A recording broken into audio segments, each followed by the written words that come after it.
Welcome to all CBSE education in Hindi. आज की इस वीडियो में हम डिस्कस करने वाले हैं क्लास 12 का पॉलिटिकल साइंस, जिसे आप राजनीतिक विज्ञान भी कहते हैं। इसका पेपर डिस्कस करेंगे हम। आपका पेपर जो रहने वाला है पॉलिटिकल साइंस का नेक्स्ट पेपर, और आई होप कि आपका इकोनॉमिक्स का पेपर बहुत अच्छा गया होगा। आज की इस वीडियो में जो डिस्कस करने वाले हैं क्लास 12 का पॉलिटिकल साइंस का पेपर, ये पेपर नंबर आपका थर्ड है। इससे पहले ऑलरेडी 2 पेपर करवाए हुए हैं। आपको लिंक डिस्क्रिप्शन में दे दिया जाएगा, वहां से आप इजीली देख पाएंगे। पॉलिटिकल साइंस का पेपर आपका 80 नंबर का आता है, अधिकतम अंक 80 रहता है। 3 घंटे आपके पास रहते हैं पेपर को पूरा करने के लिए। कुछ इस तरह से अगर आप देखना चाहें तो ये आपके सामने यहाँ पे अगर पैटर्न आप देखना चाहें पेपर का, किस तरह से पेपर होता है, तो कुछ इस तरह है ये आपका पेपर। ठीक है, यहाँ आप देख सकते हैं ये आपका पेपर दिया हुआ है कुछ इस तरह। एंड ये आपका सेट 2 दिया हुआ है, यहाँ पे आप इसे देख सकते हैं। सेट 2 आपका कुछ इस तरह से है। ठीक है, यहाँ पे सेट 2 है आपका। पैन नहीं चल रहा है यार। तो ये आपका देखेंगे कुछ इस तरह से आपका सेट 2 दिया रहता है। सेट यहाँ पे भी 2 लिखा हुआ है, ये आपकी सीरीज रहती है। और इससे पहले देखेंगे हमने सेट 1 डिस्कस किया था। आज की इस वीडियो में जो हम डिस्कस कर रहे हैं वो सेट 2 कर रहे हैं। कुछ इस तरह से पेपर का पैटर्न रहता है। जो बोर्ड का पेपर आते हैं, रोल नंबर आपके लिखे रहते हैं। यहाँ पे कुछ चीजें लिखी हुई है, नोट यहाँ पे लिखा हुआ हिंदी और इंग्लिश दोनों ही मीडियम में। ठीक है, पॉलिटिकल साइंस का आपका ये पेपर यहाँ पे लिखा हुआ है। सामान्य निर्देश यहाँ पे दिया रहता है आपका कि सामान्य निर्देश में है क्या आपके। तो जैसे बताया गया है कि सभी प्रश्न जो है आपके अनिवार्य है, सभी क्वेश्चंस अनिवार्य है करने। 1 से 12 तक क्वेश्चन होंगे, एमसीक्यू होंगे। 13 से 18 तक 2 नंबर के क्वेश्चन होंगे। 19 से लेकर 23 तक 4 नंबर के क्वेश्चन होंगे। 24 से 26, 24, 25 और 26 पैसेज, कार्टून और मानचित्र पर आधारित क्वेश्चन होंगे। एंड आपका लास्ट जो रहेगा 27 से लेकर 30 तक जो क्वेश्चन रहेंगे ये आपके 6 मार्क्स के क्वेश्चन रहेंगे। ठीक है, 6 नंबर वाले क्वेश्चंस में आपको आंतरिक विकल्प भी दे दिया जाएगा, तो वहां से आप इजीली देख पाएंगे। तो आते हैं हम आगे की तरफ, पेपर की तरफ। यहाँ पे आप पेपर को देखेंगे तो इंग्लिश मीडियम में कुछ इस तरह से इंस्ट्रक्शन आपके दिए हुए हैं। हम आते हैं सेक्शन क की तरफ। यहाँ से आपका पेपर जो है वो स्टार्ट हो जाता है। ये जो क्वेश्चन है, जैसा कि मैंने आपको बताया, 1 से लेकर आपका जो क्वेश्चन नंबर 1 है, वहां से लेकर आपके जो आने वाले क्वेश्चन 12 तक। ठीक है, 1 से लेकर 12 तक जो क्वेश्चन रहेंगे सभी एमसीक्यू रहेंगे, और ये सभी एक एक नंबर के क्वेश्चन रहेंगे। तो यहाँ पे 12 नंबर का टोटल आपका सेक्शन ये रहता है। पहले क्वेश्चन पे आए हम। पहला क्वेश्चन पूछा गया है, विश्व व्यापार संगठन निम्न में से किसका उत्तराधिकारी है। तो विश्व व्यापार संगठन क्या है, डब्ल्यूटीओ। ठीक है, इसकी स्थापना 1995 में जो है हुई थी। यहाँ पे अगर आप देखेंगे 1995 में क्या है, जो डब्ल्यूटीओ है इसकी स्थापना हुई थी। और ये किसका उत्तराधिकारी था, गेट का। ठीक है, ये इसकी फुल फॉर्म कुछ इस तरह से होगी, journal agreement on trade and tariff. आपका राइट आंसर जो निकल कर आ जाएगा ऑप्शन का ये हो जाएगा। गेट की जो स्थापना हुई थी वो आपकी हुई थी 30 अक्टूबर को। ठीक है, 30 अक्टूबर को, और ये हुई थी 1947 में। ठीक है, जब हमारा देश आजाद हुआ था उसी के समय आप लेके चले कि 1947 में इसकी स्थापना हुई थी गेट की। ये किस लिए था, जो व्यापार होते हैं पूरे विश्व में उसके लिए इसको बनाया गया था, कि व्यापार कर सके और विकास की राह पर बढ़ सके आगे। ठीक है, बाकी आप डब्ल्यूटीओ के बारे में आप जानते होंगे, विश्व व्यापार संगठन। उसके उद्देश्यों के बारे में आ सकता है, उसके कार्य क्या है, कितने सदस्य देश है इसके, ये चीज आपको पता होना चाहिए। जब 30 अक्टूबर को इन्होंने जो बनाया था गेट, ठीक है, तो इसमें जो सदस्य संख्या थी वो 23 थी। 23 देशों ने मिलकर जो है हस्ताक्षर करके इसको बनाया था। तो कुछ इस तरह से ये हो जाएगा आपका। आगे हम आए, अगर इसको आप इंग्लिश मीडियम में देखना चाहे तो इंग्लिश मीडियम में आप इसे देख सकते हैं। कुछ इस तरह है, world trade organization is the जो है successor of which of the following. ठीक है, ये आपका है। तो यहाँ पे आप देखेंगे आंसर, राइट आंसर जो निकल कर आ जाएगा आपका option B, general agreement on trade and tariff. ये आपका राइट आंसर ऑप्शन जो बी है वो सही हो जाएगा। हम आते हैं अब नेक्स्ट क्वेश्चन की तरफ। अगला क्वेश्चन है आपका दूसरा। दूसरा क्वेश्चन पूछा गया है, निम्नलिखित में से किस देश को जो है जून 2021 में, ठीक है 2020 लिखा हुआ यहाँ पे, 21 है ये 2000, ठीक है 2021 लिख के रखिए। तो 2021 में सुरक्षा परिषद, यानी सुरक्षा परिषद क्या है, यूएनओ का एक पार्ट है सुरक्षा परिषद, उसमें अस्थायी सदस्यता प्राप्त हुई। इनमें से किसको, भारत को, चीन को, नेपाल को, फ्रांस को। तो यहाँ पे देखेंगे फ्रांस जो है वो स्थायी सदस्य है। यहाँ पे बात हो रही है अस्थायी की। चीन भी क्या है, स्थायी सदस्य है। यूएनओ के बारे में आप जानते होंगे, उसका एक संघ है, एक पार्ट है सुरक्षा परिषद, जिसके अंदर स्थायी सदस्य है और अस्थायी सदस्य है। अस्थायी सदस्य में जो है इसका राइट आंसर आपका भारत निकल कर आ जाएगा। अस्थायी जो सदस्य थे उसके अंदर 10 होते हैं टोटल, और भारत जो है वो 2021 में चुना गया था इसके लिए, अस्थायी सदस्य के लिए। स्थायी सदस्य की बात करें तो टोटल 5 है, जिसके अंदर आ जाता है अमेरिका आ जाता है, रसिया आ जाता है, चाइना आ जाता है, फ्रांस आ जाता है एंड ब्रिटेन आ जाता है। तो ये 5 देश है जिनको स्थायी सदस्यता प्राप्त है सुरक्षा परिषद में। ठीक है, तो ये समझ आ गया होगा। सुरक्षा परिषद में 2 है, एक तो स्थायी है, अस्थायी है, टोटल मिला के 15 जो है सदस्य देश है इसके। बाकी हम देखें तो 5 सदस्य ऐसे हैं जिनको स्थायी सदस्यता जो है प्राप्त है। स्थायी सदस्यता क्या होता है? उनके पास वीटो की पावर रहती है स्थायी सदस्यता होने के बाद। इसी को अगर आप इंग्लिश मीडियम में देखेंगे, which of the following country has got non permanent जो है membership in the security council UN in June 2020। ठीक है, तो इसे आप काट के लिख दे 2021 में। ठीक है, तो राइट आंसर जो है India, right answer option A निकल कर आ जाएगा। आते हैं हम नेक्स्ट क्वेश्चन की तरफ। अगला क्वेश्चन कुछ इस तरह से पूछा गया है कि एशिया और अफ्रीका के नए नए स्वतंत्र जो देश है उसके बारे में क्वेश्चन पूछा गया है। उसके समक्ष सबसे जो खड़ी कौन सी सुरक्षा की चुनौती गौण थी? ठीक है, एशिया में अगर आप देखेंगे, एशिया कहां पर है? जिसमें हम है। ठीक है, भारत भी एशिया का ही पार्ट है, और अफ्रीका उसके भी कई सारे ऐसे देश थे जो गुलाम थे, और भारत भी ब्रिटेन का गुलाम था, आपको पता होगा जैसे। तो उस समय क्या होता है, जब इनका जो है जब नौ स्वतंत्र हुए यानी नए नए स्वतंत्र हुए, तो उनके सामने कौन कौन सी समस्या थी ये तो थी, लेकिन इसमें जो आपको ऑप्शन दिए गए उसके अनुसार आपको बताना है समझ खड़ी कौन सी सुरक्षा की नीति, सुरक्षा की जो चुनौती थी वो गौण थी। तो यहाँ पे आप देखेंगे भूमि का जो क्षेत्र था, ठीक है, और आबादी पर नियंत्रण को लेकर सहयोग और सलाहकार की नीति, इनके ऊपर ये चुनौती थी इनके सामने। तो ऑप्शन जो ग है इसका राइट आंसर निकल कर आ जाएगा, ऑप्शन ग। ठीक है, ये क्वेश्चन हो गया आपका। नेक्स्ट क्वेश्चन की तरफ बढ़ते हैं हम। क्वेश्चन नंबर 3 है। इसी को अगर आप इंग्लिश मीडियम में देखेंगे कुछ इस तरह से पूछा गया है कि which security challenge was secondary to the newly independent countries of Asia and Africa. तो there was a policy of cooperation and जो है advisory regarding the control of territory और जो है पॉपुलेशन। तो ऑप्शन सी आपका राइट आंसर निकल कर आ जाएगा। आगे हम आते हैं नेक्स्ट क्वेश्चन की तरफ। अगला क्वेश्चन है, नेक्स्ट क्वेश्चन में बोला गया आपको तिथि के अनुसार जो है आपको इन्हें सेट करना है। ठीक है, क्वेश्चन क्या है? फोर्थ आपका, तिथि के हिसाब से इनको क्रम में आपको लगाना है। तो यहाँ पे देखेंगे विश्व व्यापार संगठन में चीन का जो प्रवेश हुआ था वो 2001 में हुआ था, यहाँ पे आप लिख लिए। ठीक है, चीन में जो है खेती का निजीकरण जो किया गया चीन में, वो किया गया था 1982 में। तो 1982 यहाँ पे आ गया। खुले द्वार की नीति जब इसने अपनाई, तो ये आ जाएगा आपका जो है खुले द्वार की जो नीति अपनाई गई वो 1978 में। ठीक है, यहाँ पे 78 ये मान के चलिए 1978।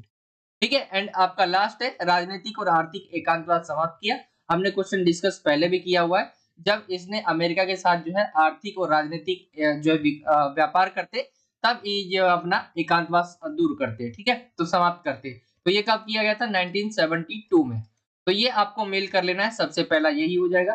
ठीक है, दूसरा हो जाएगा ये दूसरा हो जाएगा, एंड आपका जो है यहाँ पे ये दूसरा है, ये आपका दूसरा हो जाएगा, एंड तीसरा आपका ये हो जाएगा, और आपका जो चौथा बचता है यही। तो आपको मेल कर लेना है। हम देखिए ऑप्शन कौन कौन सा इसमें सही है। तो यहाँ पे चौथा पहला जो है हमारा, पहला जो है चौथा होना चाहिए। ठीक है, तो 1972 ठीक है।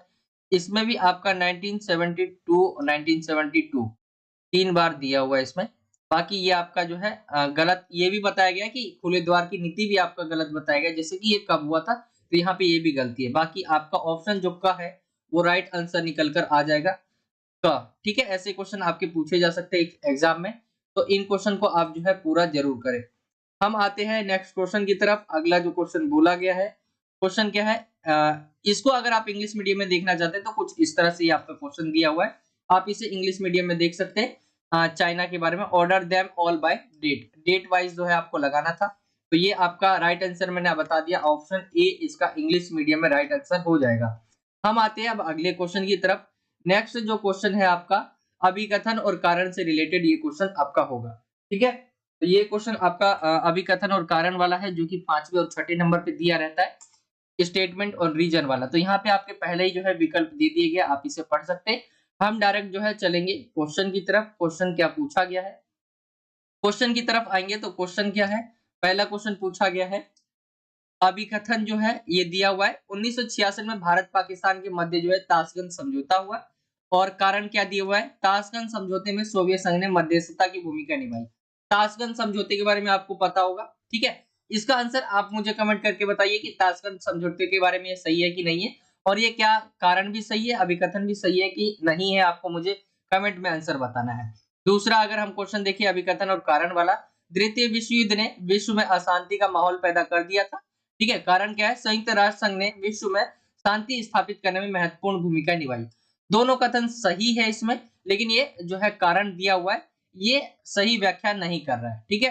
तो यहाँ पे जो इसका राइट आंसर निकल कर आ जाएगा, दोनों सही है, यानी ए आप देख ले और आर दोनों सही है, लेकिन आर ए की जो आर है वो ए की सही व्याख्या व्याख्या जो है वो नहीं कर रहा है, ठीक है। तो ये आपका राइट आंसर निकल कर आ जाएगा। ऑप्शन में आप देख लेना कि ऑप्शन में कहाँ पे आपका लिखा हुआ है ये चीजें। मैं ऑप्शन में भी आपको जाके अगर टिक करके बताऊं तो कुछ इस तरह से ये दिख जाएगा आपके सामने, ये है आपका, ठीक है। ऑप्शन आप देख सकते हैं, जो दूसरा क्वेश्चन है ये सही हो जाएगा, जैसे दूसरे क्वेश्चन का ये both A and R true but R is not the correct explanation of A, ठीक है। बाकी आपको क्वेश्चन नंबर 5 का आंसर आपको मैंने बोला है कमेंट करके आप मुझे बताएं।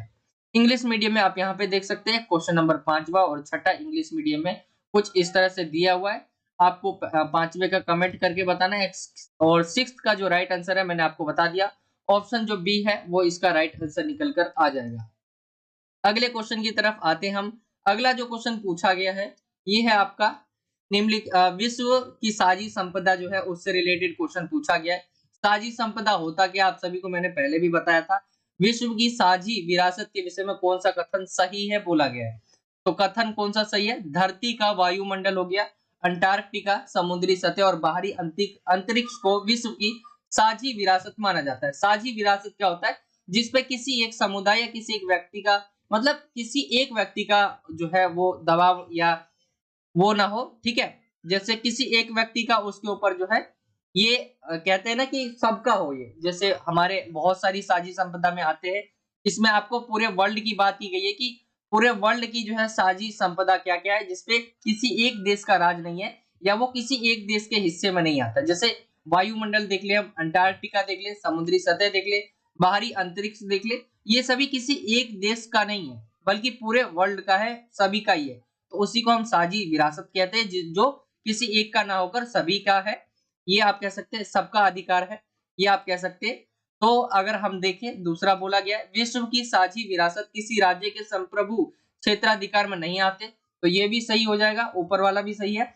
विश्व की साझी विरासत के प्रबंधन के सवाल में उत्तरी और दक्षिणी देशों के बीच जो है मतभेद है, ठीक है। विश्व की साझी विरासत के प्रबंधन के सवाल में उत्तरी और दक्षिणी देशों के बीच मध्य है, या उत्तरी गोलार्ध के देश विश्व की साझी विरासत को बचाने के लिए दक्षिणी गोलार्ध के देशों से अधिक ज्यादा चिंतित है। तो यहाँ पे आप देखेंगे ये आपका जो राइट आंसर निकल कर आ जाएगा। अगर हम देखें तो पहला हमें सही लग रहा है, दूसरा भी सही है, ठीक है।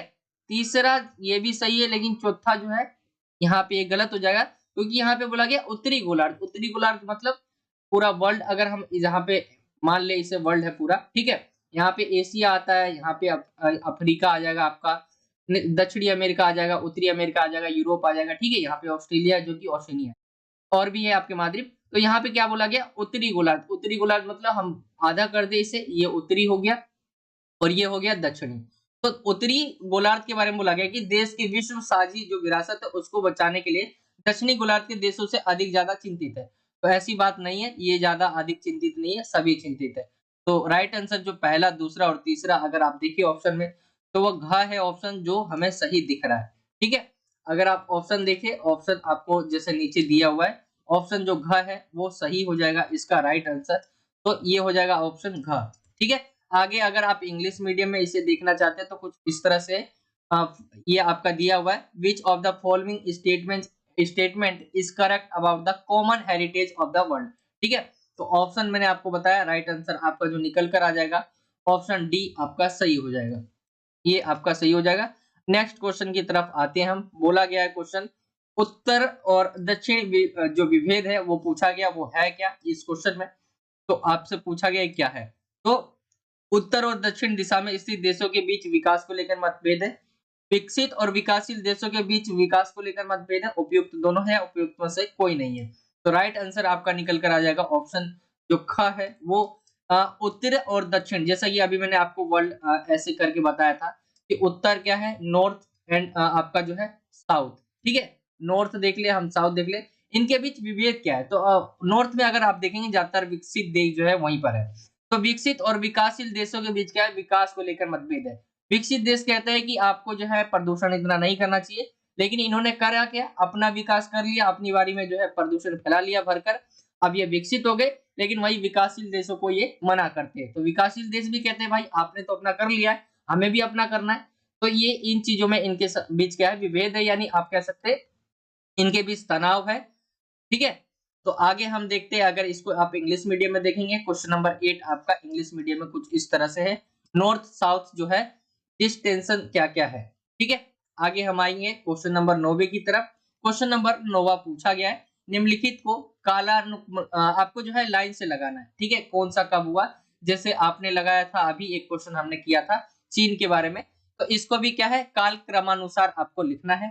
तो भारत में चुनाव आयोग का गठन, ठीक है, भारतीय संविधान तैयार हुआ, योजना आयोग का गठन हुआ, नीति आयोग का गठन हुआ। आपको पता होगा भारत का संविधान कब तैयार हुआ था, तो ये हुआ था, तैयार होने की बात हो रही है यहाँ पे, आपको याद रखना है। यहाँ पे ये बात नहीं हो रही कब लागू हुआ, तो हमारा तैयार हुआ 26 नवंबर। ठीक है, हम डेट नहीं लिखते, हम डायरेक्ट जो है ईयर लिख देते। तो ये हो गया था हमारा 1949 में। ठीक है, भारत में चुनाव आयोग का गठन, भारत में चुनाव आयोग भारत में योजना आयोग का गठन हो गया था ये आपका 1950 में। नीति आयोग का जो गठन हुआ, नीति आयोग जो है आपका 2015 में जो है मोदी जी के आने के बाद हुआ, जो कि योजना आयोग का ही वो आप देख ले तो दूसरा रूप इसे हम कह सकते हैं। भारत में चुनाव आयोग का गठन जो है ये लगभग मुझे याद नहीं है कितने में, लगभग जो है 1953 ऐसा ही कुछ समथिंग मुझे लग रहा है तब है।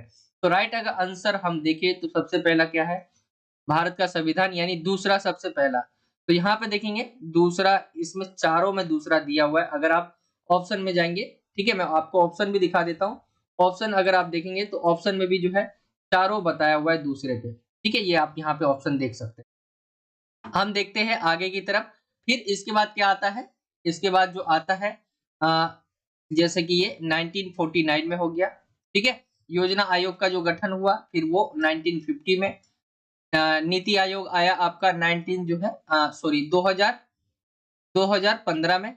और ये आपका जो है 1953, मेरे को ऐसा लग रहा है कि थोड़ा कंफ्यूजन है मेरे को, क्योंकि चुनाव आयोग की बात हो रही है यहाँ पे। ठीक है, तो ये पहला कौन सा राइट आंसर, पहला जो दूसरा आ जाएगा। ठीक है, हम दूसरा लिख ले, पहला दूसरा हो जाएगा।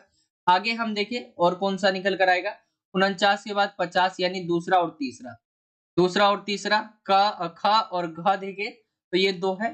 ठीक है, आगे हम आते हैं अगले पे, तो अगला आपका दिया हुआ है 1953, तो यानी हमारा निकल कर आ जाएगा दूसरा, ठीक है, तीसरा और पहला। तो दूसरा तीसरा पहला किसमें, एक बार हम देख लेते।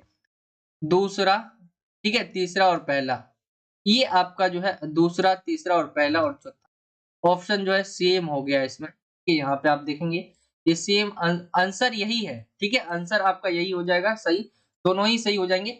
इसमें ऑप्शन जो दिया हुआ है वो सेम दे दिया गया। ठीक है, दो ऑप्शन ख हो गया और घ हो गया, तो ये आपका राइट आंसर जो है निकल जाएगा। इंग्लिश मीडियम में आप इसे कुछ इस तरह से देख लेंगे। राइट आंसर मैंने जैसे बताया, इसका बी और डी दोनों ही राइट आंसर हो जाएगा। आगे हम आते हैं क्वेश्चन नंबर 10वें की तरफ। स्टैचू ऑफ यूनिटी के बारे में पूछा गया है, जो उसकी प्रतिमा बनाई गई, अभी आपने देखा होगा। इसके ऊपर कई सारे जो है डिबेट भी हुए थे कि क्यों बनाया जा रहा है। देखिए, सरदार वल्लभ भाई पटेल की है ये एक तो स्टैचू ऑफ यूनिटी। ठीक है, और इन्होंने जो काम किया है ना, आपको अगर आपने रजवाड़ों के विलय के बारे में पढ़ा होगा, अपनी जो सेकंड बुक है आपकी उसका फर्स्ट चैप्टर। ठीक है, तो जब हम आजाद हुए थे ना, भारत जब आजाद हुआ था, उसके बाद हमारे सामने जो समस्याएं थी, उसके अंदर ये भी था कि भारत कई भागों में टूटा हुआ था। कई अलग राजा शासन कर रहा है, जैसे हैदराबाद में अलग वहां का निजाम। ठीक है, आप देख लेंगे तो मणिपुर का अलग, जम्मू कश्मीर का अलग, तो कई भागों में टूटा हुआ था। 565 हमारी रियासतें थी। उसको एक करने में जो सबसे ज्यादा सबसे बड़ा योगदान जो माना जाता है, वो हमारा जो है सरदार वल्लभ भाई पटेल है, उसको माना जाता है इसमें सबसे बड़ा योगदान। तो आप देखेंगे इतना बड़ा जो जिन्होंने योगदान दिया है भारत को एक करने में, तो उनकी एक प्रतिमा भी नहीं बनाई जाए, ऐसा जो है बहुत उसके ऊपर भी डिबेट हुआ कि नहीं बनाना चाहिए, इससे पैसे को और काम में लगा देना चाहिए। भारत में तो 565 रियासतें थी, लेकिन जो बनाया गया उसके बाद अगर आप देखेंगे जो टूरिज्म का सेक्टर है, उसमें भी इसको जो है बहुत उछाल मिला। टूरिज्म से ही इन्होंने जो है बहुत ज्यादा पैसे बना लिए। तो ऑप्शन जो ग है वो राइट आंसर निकल कर आ जाएगा, सरदार वल्लभ भाई पटेल। आगे आ पाएंगे इंग्लिश मीडियम में, आप देख सकते हैं स्टैच्यू ऑफ यूनिटी इस जो है दिया हुआ है, कौन किससे रिलेटेड है, इंडियन पॉलिटिशियन, ठीक है। तो राइट आंसर ऑप्शन सी निकल कर आ जाएगा, सरदार पटेल से। आगे हम आते हैं क्वेश्चन नंबर 11वें की तरफ। भारत ने कौन सी अर्थव्यवस्था अपनाई, ठीक है। यहाँ पे ये क्वेश्चन दूसरे तरीके से पूछा जा सकता है कि भारत ने कौन सी विचारधारा, ठीक है, विचारधारा अपनाई। यहाँ पे आप समझेंगे कि पूरा जो है जब हम देखें शीत युद्ध हो रहा था, शीत युद्ध आपके उसमें नहीं है सिलेबस में, लेकिन आपको कहीं ना कहीं पढ़ना ही पड़ता है। तो शीत युद्ध के समय आप देखेंगे दो विचारधाराएं थी, एक तो सोवियत संघ की साम्यवादी विचारधारा जिससे समाजवादी आप कह सकते हैं, एंड आपका अमेरिका जिसकी पूंजीवादी विचारधारा। भारत ने कौन सी अपनाई, विचारधारा कह लो या अर्थव्यवस्था कह लो, कौन सी अपनाई? तो उन्होंने अपनाई भारत ने जो अपनाई वो अपनाई मिश्रित, ठीक है। ऑप्शन जो ख है वो सही हो जाएगा। भारत ने दोनों में से जो जो अच्छी चीजें थी वो दोनों ही की दोनों अपना ली। इसीलिए भारत की जो अर्थव्यवस्था है वो मिश्रित अर्थव्यवस्था है। आगे अगर आएंगे हम अगले क्वेश्चन की तरफ, नेक्स्ट जो क्वेश्चन है आपका पूछा गया, इसको अगर आप इंग्लिश मीडियम में देखना चाहते हैं तो इंग्लिश मीडियम में कुछ इस तरह से हो जाएगा, विच इकोनॉमी डिड इंडिया अडॉप्ट। तो आपका राइट आंसर निकल कर आ जाएगा ऑप्शन बी, मिक्स्ड इकोनॉमी, ठीक है। अगले क्वेश्चन पे आते हैं हम। अगला क्वेश्चन जो है पूछा गया है, भारत ने अपना प्रथम परमाणु परीक्षण कब और कहां किया था? पहला जो किया था हमने 1974 में पोखरण में किया था, ये हमने, ठीक है, पोखरण में किया। एंड आपका दूसरा भी हमने किया था 1998 में, ये भी हमने पोखरण में ही किया था, ठीक है। तो हमने जो है पोखरण कहां पर है सबसे पहले, तो पोखरण है आपका राजस्थान में, वहां पे हमने जो है अपने परमाणु जो है परीक्षण किए थे। तो 1974 में राजस्थान के पोखरण में, राइट आंसर निकल कर आ जाएगा ऑप्शन जो ग है वो। आगे आएंगे अगर आप इस क्वेश्चन को इंग्लिश मीडियम में देखना चाहते हैं तो इस तरह से है, when and where did India conduct its जो है फर्स्ट न्यूक्लियर टेस्ट, ठीक है। तो राइट आंसर ऑप्शन सी निकल कर आ जाएगा 1974 एट पोखरण इन राजस्थान में, ठीक है। तो ये आपका हो जाएगा एमसीक्यू क्वेश्चन, ये अभी तक हमने डिस्कस किए, ये 1 से 12 तक आपके एमसीक्यू क्वेश्चंस आएंगे पेपर में। आगे हम आते हैं सेक्शन ख की तरफ। सेक्शन ख है आपका, ये भी 12 नंबर का ही है, और इसके अंदर जो क्वेश्चन पूछे जाएंगे 2 मार्क्स के क्वेश्चन होंगे आपके इसके अंदर। और क्वेश्चन कितने होंगे टोटल? 6 क्वेश्चन होंगे आपके इसमें। तो सबसे पहला क्वेश्चन पूछा गया है शॉक थेरेपी के बारे में। शॉक थेरेपी क्या था आपको ही पता होगा, जब सोवियत संघ का विघटन हो जाता है तो सोवियत संघ क्या है 15 गणराज्यों में बढ़ जाता है। उसके बाद इसकी अर्थव्यवस्था बहुत ज्यादा चौपट हो जाती है, बहुत बुरा प्रभाव पड़ता है सोवियत संघ पर। इसकी जब जो है 15 गणराज्यों में ये टूट जाता है, ठीक है, जब इसका विघटन हो जाता है, तब जो है इसको जो क्या कहते हैं कि पहले तो आघात पहुंचाया, ठीक है, शीत युद्ध के द्वारा। फिर उसके बाद जो है अगर हम देखें तो जो विश्व बैंक हो गया, अंतरराष्ट्रीय मुद्रा कोष आईएमएफ हो गया, वर्ल्ड बैंक और आईएमएफ के द्वारा क्या है कि इसे जो है पूंजीवाद की ओर आने के लिए जो है इन्होंने कुछ मॉडल अपनाने को कहा गया। और जो है जब इसको सोवियत संघ ने अपनाया तो इसको ही शॉक थेरेपी कहा जाता है। लेकिन इससे जो है बहुत बुरा प्रभाव पड़ा था सोवियत संघ पर, क्योंकि जो सबसे बड़ी ग्रास सेल कहा जाता है वो इसीलिए कहा जाता है क्योंकि यहाँ पे जब इन्होंने अपनाया तो बहुत गलत प्रभाव पड़े सोवियत संघ पर, ठीक है। तब जाके आज के समय का जो रूस है वही सोवियत संघ था। तो ये शॉक थेरेपी है, यानी आघात पहले पहुंचा दिया फिर उपचार किया, लेकिन उपचार भी अलग तरीके का, उसके ऊपर जो है गलत ही प्रभाव पड़ा उसका। इंग्लिश मीडियम में अगर आप देख सकते हैं शॉक थेरेपी के बारे में पूछा गया है डिस्क्राइब करने के लिए, तो कुछ इस तरह से शॉक थेरेपी आप इसे देख सकते हैं, पढ़ सकते हैं, ठीक है। आगे हम आए क्वेश्चन नंबर 14 की तरफ। पूर्व पाकिस्तान के बारे में बात हुई है। जो पूर्वी पाकिस्तान है, अगर आप भारत के मैप को देखेंगे तो भारत के मैप के पूर्वी साइड जो है पहले जो है पूर्वी पाकिस्तान कहलाता था। ठीक है, भारत का अगर आप मैप देखें कुछ इस तरह से, ठीक है, तो यहाँ पे अगर आप देखेंगे तो यहाँ पे हमारा जो है बांग्लादेश है, यहाँ पाकिस्तान है। तो पहले ये पाकिस्तान दो-दो होते थे, एक पूर्वी पाकिस्तान, एक पश्चिमी पाकिस्तान। 1971 का जो है वॉर होता है इंडिया पाकिस्तान का और इसको स्वतंत्र जो है राष्ट्र बना दिया जाता है, जो बांग्लादेश होता है। अब क्या-क्या कारण था कि 1971 में जो है बांग्लादेश एक नया राष्ट्र बना, यानी पूर्वी पाकिस्तान जो है वर्तमान में जो बांग्लादेश है, उसमें क्या-क्या असंतोष थे, उसके क्या कारण थे, असंतोष के क्या कारण थे? तो देखिए, इनके द्वारा जो है पश्चिमी जो पाकिस्तान के लोग थे या नेता थे, उनके द्वारा जबरदस्ती इनके ऊपर जो है नियम थोपना, एक तो उनके ऊपर जो है अत्याचार करना, एक तरह से ये चीजें थी, जिसकी वजह से इन्होंने क्या है, फिर इन्होंने भी पहले इन्होंने स्टार्ट किया, ठीक है, अपनी आजादी की जंग, फिर भारत ने भी इनका साथ दिया और 1971 में जब 93,000 सैनिक जो है 93,000 सैनिक आज तक जो है पूरे वर्ल्ड का रिकॉर्ड है कि इतने सैनिकों ने कभी एक साथ जो है सरेंडर नहीं किया था, जो कि इंडिया ने कराया था पाकिस्तान के सैनिकों से 93,000 सैनिक, ठीक है, और 93,000 सैनिकों को हमने जेल में बंद करके यहाँ पे रखा हुआ था। तो ये जो कहते हैं ना कि पाकिस्तान वाले कुछ ऐसे-ऐसे कमेंट करते हैं कि भाई यहाँ पे देख लो जो आंकड़े दिए हुए ना 93,000, ये कम नहीं होते, 93,000 बहुत बड़ी संख्या है। ठीक है? इतने सैनिकों को सरेंडर करवा दिया था इंडिया ने। तो आप समझ सकते हैं फिर 1971 में जो है बांग्लादेश एक अलग राष्ट्र बन जाता है। क्या-क्या रीज़न थे जैसे कि जो है उर्दू जो भाषा है उनके ऊपर लादते थे, ठीक है? जो कि बांग्लादेश के लोग पसंद नहीं करते थे, एक तो ये हो गया। बंगाली संस्कृति और भाषा के साथ किए गए दुर्व्यवहार के कारण जो है वो इन्होंने ये चीज़ की और इसके बाद जो है पूर्वी पाकिस्तान एक अलग देश बन जाता है। ठीक है? तो आप ये पॉइंट लिख सकते हैं। इंग्लिश मीडियम में आप इसे देखेंगे तो कुछ इस तरह से इंग्लिश मीडियम में आपका नीचे की तरफ दिया हुआ है।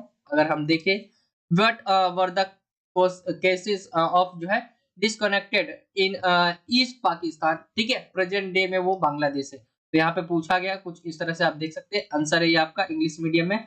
जो बच्चे पढ़ना चाहते हैं इंग्लिश मीडियम वाले वो पढ़ सकते हैं, साथ ही स्क्रीनशॉट लेना हो तो ले भी सकते हैं। आगे हम आते हैं क्वेश्चन नंबर 15वें की तरफ। क्वेश्चन नंबर 15वां है वैश्वीकरण के किन्हीं दो आर्थिक प्रभाव बताने हैं। वैश्वीकरण के कई सारे प्रभाव है, आर्थिक है, सामाजिक है, राजनीतिक है, ठीक है, और आप यहाँ पे सांस्कृतिक भी ऐड कर सकते हैं। तो ये हमारे कुछ प्रभाव है जो वैश्वीकरण से पड़ते, लेकिन यहाँ पे आर्थिक प्रभाव बोलेंगे। आर्थिक भी कई तरह के प्रभाव है, जिससे उसके अंदर भी सकारात्मक या नकारात्मक। अगर हम सकारात्मक देखेंगे तो उसके अंदर क्या हुआ, जॉब्स आई बहुत सारी, ठीक है, यहाँ पे आमदनी हुई लोगों की, जो हमारा जो एक अर्थव्यवस्था थी उसमें सुधार आया, ये चीजें आप लिख सकते हैं। लेकिन इसके जो है नकारात्मक प्रभाव भी पड़े।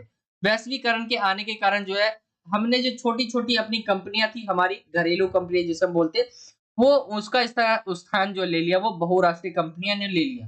क्योंकि वो बड़े मात्रा में आई और यहाँ पे अपना उन्होंने उद्योग लगाया, जिससे यहाँ की जो उद्योग व्यवस्था थी या छोटे-छोटे उद्योग थे वो समाप्त हो गए, यानी उनको नुकसान हुआ बहुत बड़ा।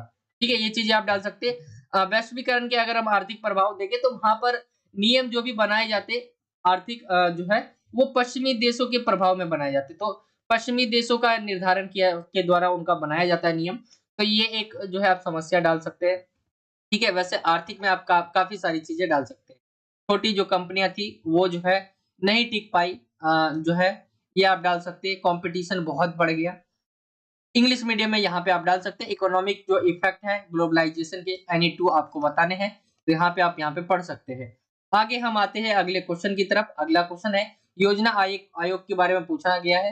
तो योजना आयोग के बारे में अभी हमने डिस्कस किया था। भारत में जो है 1950 को जो है योजना आयोग लाया गया, ठीक है। फिर इसका स्थान जो है वो ले लिया नीति आयोग ने। नीति आयोग जो है वो 2015 में जो है प्रधानमंत्री मोदी जी उनके द्वारा शुरू किया गया, ठीक है। इसका स्थान जो है नीति आयोग ने ले लिया। ये एक ऐसा जो है संविधानत और यानी एक ऐसा निकाय था जो परामर्श दात्री था, यानी परामर्श देता था, सलाह देता था कि क्या-क्या नियम बनाने चाहिए, कैसे काम करना है, ठीक है। एक थिंक टैंकर के रूप में आप देख सकते हो। तो ये हो जाएगा, सलाहकारी थे एक तरह से, ये सलाह देते थे नियमों के बारे में, कानूनों के बारे में सरकार को। आगे हम आते हैं, अगर आप इसको इंग्लिश मीडियम में देखेंगे, व्हाट इज प्लानिंग कमीशन यहाँ पे लिखा हुआ है इंग्लिश मीडियम में, आप इसके आंसर देख सकते हैं, ठीक है। 2000 जो है 15 में नीति आयोग आया, जो कि 1950 में क्या था, वो था आपका जो है योजना आयोग। आगे अगर हम आए क्वेश्चन नंबर 17वें की तरफ, आपातकाल से रिलेटेड पूछा गया कि आपातकाल के दौरान कौन-कौन से कार्य किए गए, किन्हीं 2 कार्य को आपको बताना है। ठीक है, 2-2 नंबर के ये सारे मैंने 4 पॉइंट यहाँ पे लिख दिए। आपातकाल जब लगा 25 जून 1975 को, ठीक है, 25 जून 1975 को जो है आपातकाल लगा। और यहाँ पे आप देखेंगे इसके इस दौरान क्या-क्या काम हुए। तो विरोधियों को क्या है, निवारक नजरबंदी कानून के तहत बंदी बनाया गया। मौखिक आदेश से जो है अखबारों के दफ्तरों की बिजली काट दी गई। अब दिल्ली में जो झुग्गी थी उसको हटाने के लिए जबरन नसबंदी जैसे कार्य के लिए किए गए। यहाँ पे आप डाल सकते हैं 20 सूत्री कार्यक्रम में भूमि सुधार आ गया। भूमि जो है भू पुनर्वितरण, खेतीहर मजदूरों के पारिश्रमिक पर पुनः विचार, प्रबंधन के कामगारों की जो भागीदारी, बंधुआ मजदूरों की समाप्ति आदि जनता की भलाई के लिए भी कार्य किए गए। ठीक है, तो यहाँ पे आप डाल सकते हैं अच्छे और बुरे दोनों ही काम हुए, जो कि इस समय हुए। 2 कार्य पूछे गए थे, मैंने आपको कई सारे यहाँ बता दिए हैं। इंग्लिश मीडियम में देखिए, state any 2 works doing during emergency, तो यहाँ पे 2 पूछे गए, मैंने आपको 4 पॉइंट्स बता दिए एक्सप्लेन करने के लिए। आगे हम आए, क्वेश्चन नंबर 18वां है। क्वेश्चन नंबर 18वां पूछा गया है, आयुष्मान भारत योजना क्या है? तो आयुष्मान भारत योजना प्रधानमंत्री जी द्वारा जो है शुरू किया गया है, जो कि 2018 में हुआ। इसमें है क्या, ये एक स्वास्थ्य योजना है जो देखेंगे आपके समय अगर आपने यूज भी किया हो, कईयों ने यूज भी किया है, मेरे पड़ोस में भी ऐसे कई लोग हैं जो यूज किए इसको। इसके तहत होता क्या है, जो लोग आर्थिक रूप से कमजोर है, ठीक है, तो उनको अब जैसे कोई बीमारी है, उसको आर्थिक रूप से वो सक्षम नहीं है कि उस बीमारी का इलाज करा सके, तो इसके तहत क्या है, उन लोगों को क्या है कि आर्थिक जो सहायता है वो प्रदान करवाई जाएगी और उनका इलाज करवाया जाएगा। ठीक है, जैसे मान लीजिए कोई इलाज होना है आपका, कोई बीमारी है आपको, तो उसमें सरकार भी मदद कर देगी। जैसे 1 लाख रुपए की जरूरत है उस इलाज को होने के लिए, ठीक है, तो 50,000 तक जो है सरकार खुद भी कर सकती है। 70,000 मतलब सरकार मदद करेगी आपकी। कितना करेगी वो, ये मैं एक्सप्लेन नहीं कर सकता कितना करेगी, क्या पता पूरा भी कर दे, ठीक है, जो लोग नहीं कर पाए। बाकी ये चलाया गया है आयुष्मान भारत योजना, 2018 में इसकी शुरुआत हुई थी। इंग्लिश मीडियम में देखेंगे आयुष्मान भारत स्कीम है ये, ठीक है। हाँ, यहाँ पे आप इंग्लिश मीडियम में पढ़ सकते हैं।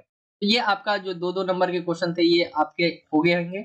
आई होप कि आपको समझ आया होगा। ये सभी 2-2 नंबर के क्वेश्चन, ऐसे क्वेश्चन जो पेपर में रिपीट होते हैं और आते ही आते हैं, तो इन क्वेश्चन को आप जरूर जो है अच्छे से समझ के जाए।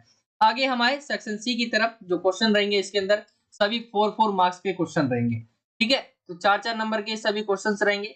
सेक्शन सी में आपका कुछ इस तरह से आपको दिख रहा होगा, ठीक है। तो हम आते हैं सेक्शन जो सी है आपका, इसमें पहला जो क्वेश्चन पूछा गया है यूरोपीय संघ के बारे में।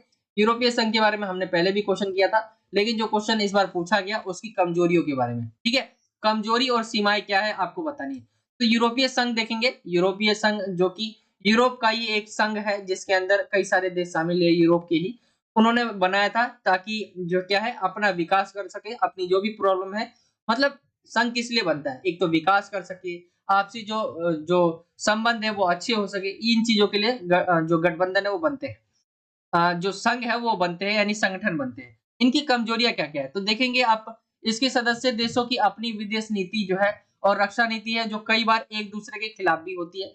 जैसे इराक पर हमले के मामले में क्या है, इनकी जो एक विदेश नीति रहती है वो डिफरेंट है दूसरे देशों के मुकाबले। जो यूरोप में ही देश है उनमें अगर हम देखें, यूरोप के कुछ हिस्सों में यूरो जो मुद्रा है, यूरोपीय संघ की अपनी एक मुद्रा है, ठीक है, जिसका नाम है यूरो, और उसकी जो मुद्रा है यूरो, उसको लागू करने को लेकर क्या है, नाराजगी है। डेनमार्क और स्वीडन को देख ले, मॉसिस्ट्रिस संधि और साझी यूरोपीय मुद्रा को ना मानने का ये विरोध करते हैं। डेनमार्क और स्वीडन क्या है, यूरो को मानते ही नहीं है। यूरोपीय संघ के कई सदस्य देश जो अमेरिकी गठबंधन में थे, ठीक है, हम देखिए यहाँ पे। और आगे देखिए, अगर हम ब्रिटेन जो था पहले यूरोपीय संघ का जो है पार्ट था, लेकिन अब वो नहीं रहा, तो ब्रिटेन जो है 2016 में यूरोपीय संघ से अलग हो जाता है। एक ये भी यहाँ पे डाल सकते हैं, ठीक है। तो ये आपके हो जाएंगे पॉइंट्स, क्या क्या यूरोप के अंदर जो यूरोपीय संघ है उसके अंदर कमियां है। जैसे उनकी मुद्रा को लेकर, की मुद्रा को नहीं माना जा रहा है किसके द्वारा, डेनमार्क और स्वीडन के द्वारा। जो विदेश नीति है वो एक दूसरे के खिलाफ भी होती है कभी कभी, तो ये एक प्रॉब्लम है इनकी, ठीक है। और यूरो जो मुद्रा है उसको लेकर जो है इनके बीच जो है विरोध है। आगे देखिए, अगर हम जो यूरो ब्रिटेन था इसका कभी पार्ट हुआ करता था, जो कि अब नहीं है, ठीक है। तो ये चीजें आप यहाँ पे डाल सकते हैं जो यूरोपीय संघ है उसकी कमजोरियों में। इंग्लिश मीडियम में देख सकते हैं, स्टेट द वीकनेस और जो है लिमिटेशंस ऑफ द यूरोपीय यूनियन, ठीक है, यूरोपियन यूनियन के बारे में बताया गया। तो यहाँ पे कुछ इस तरह से इंग्लिश मीडियम में यहाँ पे आप पढ़ सकते हैं। आगे आते हैं हम क्वेश्चन नंबर 20 की तरफ। क्वेश्चन नंबर 20 पूछा गया है कि बदलती जो परिस्थितियां हैं उसमें प्रभावी एवं सुचारू जो ढंग है उससे कार्य करने के लिए संयुक्त राष्ट्र संघ की जो प्रक्रिया है वह ढांचे में सुधार के कौन-कौन से प्रस्ताव सुझाए गए हैं। अगर आप देखें जो आपका यूनाइटेड नेशन है, ठीक है, यूएनओ, जिसकी स्थापना हुई थी जब दूसरा विश्व युद्ध हो गया, उसके खत्म हो गया, उसके बाद जो है इसकी स्थापना की गई 1945 में, ठीक है। यहाँ पे इसकी स्थापना की गई 24 अक्टूबर 1945 में ये आया। और जब से लेकर अगर अभी तक अगर हम देखें तो इसमें रिफॉर्म हुआ ही नहीं है, ठीक है। यानी इसके अंदर क्या है कि अगर हम वर्ल्ड देखें ना, 1945 की बात हो रही है और कहाँ अब 2023 चल रहा है, तो आपके समय में और पहले के समय में बहुत ज्यादा डिफरेंट है। बहुत सारी प्रॉब्लम, अलग अलग चुनौतियां आ गई है। तो इसमें भी क्या होना चाहिए, कुछ ना कुछ बदलाव होने चाहिए। लेकिन अभी तक इसमें क्या है, सुधार नहीं हुए, कोई बदलाव नहीं हुए। तो कौन-कौन से प्रस्ताव जो है वो सुझाए गए जो इसमें बदलाव होने चाहिए। देखिए, सुरक्षा परिषद में स्थायी सदस्यों की जो संख्या वो बढ़ानी चाहिए, जिसमें भारत भी कई बार बोलता है इसके बारे में कि भारत को क्या है, भारत एक स्थायी सदस्य के लिए बिल्कुल एलिजिबल है, ठीक है, यानी उसके लायक है, स्थायी सदस्यता भारत को मिलनी चाहिए। वीटो पावर देख ले हम, वीटो पावर अगर दे रखा है, ठीक है, अगर आप स्थायी सदस्यों की संख्या नहीं बढ़ाते तो आप वीटो पावर की समाप्ति कर दीजिए। क्योंकि यहाँ पे वीटो पावर से है क्या कि यहाँ पे 50 लोग हैं और यहाँ पे सिर्फ एक लोग ने भी, किसी एक देश ने भी मना कर दिया तो वो नहीं होगा। मान लीजिए 50 के 50 देश है, कंफर्म है कि भाई सही है, लेकिन वीटो पावर ऐसा है जिसने लगा दिया, फिर अब वो प्रस्ताव हो ही नहीं सकता। तो वीटो पावर को समाप्त कर दो। विकसित देश के प्रभाव को जो है हमें समाप्त करना होगा। यानी विकसित देशों का जो है प्रभाव दिखता है यूएनओ के ऊपर, इसमें भी सुधार होने चाहिए। विकासशील देश हो गया और ऐसे देश जो विकासशील भी नहीं है, जैसे अल्प विकसित देश, उनको भी यहाँ पे आना चाहिए, उनके भी जो है व्यू देखने चाहिए हमें। कार्य प्रणाली को ज्यादा लोकतांत्रिक बनाना, जो भी कार्य करते हैं वो लोकतांत्रिक तरीके से हो, चुनाव के माध्यम से हो, ठीक है। तो ये चीजें, ये सुधार होने चाहिए। आई होप कि आपको समझ आ गया हो। मेन सुझाव में आप सभी को पता होगा, एक तो सुरक्षा परिषद के बारे में आ जाता है, ठीक है, और वीटो पावर के बारे में आप लिख सकते हैं। इंग्लिश मीडियम में आप यहाँ पे देख सकते हैं, क्वेश्चन है आपका 20, ठीक है, ये आपका यूएनओ से रिलेटेड क्वेश्चन है, यहाँ पे आंसर है। आप स्क्रीनशॉट लेना चाहे या पढ़ना चाहे तो पढ़ सकते हैं। आगे हम आते हैं क्वेश्चन नंबर 21 की तरफ। टिकाऊ विकास के बारे में पूछा गया है, इसे लागू कैसे किया जा सकता है। टिकाऊ विकास होता क्या है, यहाँ पे मैंने इसका आंसर लिखा नहीं है।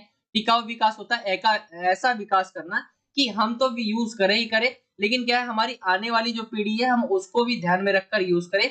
और टिकाऊ विकास में जो है ऐसा विकास जो आगे तक हमारे काम आए, ठीक है, बहुत दूर की तक जो है हमारे वो काम आए। तो ये टिकाऊ विकास है। और इसको कैसे लागू किया जा सकता है, तो आवश्यकताओं में हमें कमी करनी पड़ेगी। जो हमारी आवश्यकता है अगर हम देखते हैं इतनी बहुत ज्यादा है, उसको धीरे धीरे हमें कम करना पड़ेगा। आवश्यकता के अनुसार हमें उत्पादन करना चाहिए। प्राकृतिक सह अस्तित्व होना चाहिए, यानी प्रकृति के अनुसार होना चाहिए, वो प्रकृति को नुकसान नहीं पहुंचा रहा हो। जैसे ऐसा काम जो प्रकृति को भी नुकसान ना पहुंचाए और हमारा काम भी हो जाए। और प्राकृतिक साधनों का उचित जो हमें पूरा जो प्रयोग करना चाहिए और उसका पूर्ण प्रयोग करना चाहिए। तो ये चीजें हो जाएगी क्वेश्चन नंबर 21 के बारे में। इंग्लिश मीडियम में आप देख सकते हैं, सस्टेनेबल जो डेवलपमेंट उसकी बात हुई है और कैसे इंप्लीमेंट कर सकते हैं, ठीक है। तो कुछ इस तरह से आंसर है आपका। आगे हम आते हैं क्वेश्चन नंबर 22 की तरफ। क्वेश्चन नंबर 22 है, भारत जो है स्वतंत्रता के पश्चात जो है भारत में अपनाए जाने वाले आर्थिक विकास के मॉडल से संबंधित सहमति तथा असहमति के कौन-कौन से क्षेत्र थे आपको बताना है।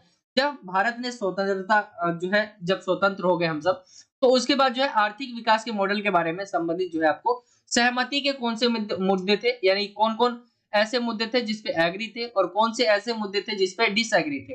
तो एग्री किस-किस मुद्दे पे थे, भारत के विकास का अर्थ क्या होता है, आर्थिक वृद्धि और तथा सामाजिक न्याय होना चाहिए। विकास के मुद्दों को केवल व्यापारियों, उद्योगपतियों व किसानों पर ही नहीं छोड़ा जा सकता, अपितु सरकार को एक प्रमुख भूमिका निभानी चाहिए। एक तो ये हो गया। और गरीबी उन्मूलन तथा सामाजिक व आर्थिक वितरण के काम को सरकार की प्राथमिक जिम्मेदारी माना जाए, ठीक है। तो इन चीजों पे एग्री थे। एंड डिसएग्री की बात करें हम, तो सरकार द्वारा निभाई जाने वाली भूमिका पर असहमति, ठीक है। यदि आर्थिक वृद्धि से असमानता हो तो न्याय की जरूरत से जो है जुड़े महत्व को असहमति इसके ऊपर। और उद्योग बनाम कृषि तथा निजी बनाम सार्वजनिक क्षेत्र के जुड़े मुद्दों पर असहमति थी। तो ये चीजें थे जिनके ऊपर असहमति थे, डिसएग्री एंड एग्री के बारे में। आगे हम आए, अगर आप इसे इंग्लिश मीडियम में देखना चाहते हैं, 22 कुछ इस तरह से है। एंड यहाँ पे आंसर और है आपका, ठीक है। आगे हम आते हैं क्वेश्चन नंबर 23 की तरफ।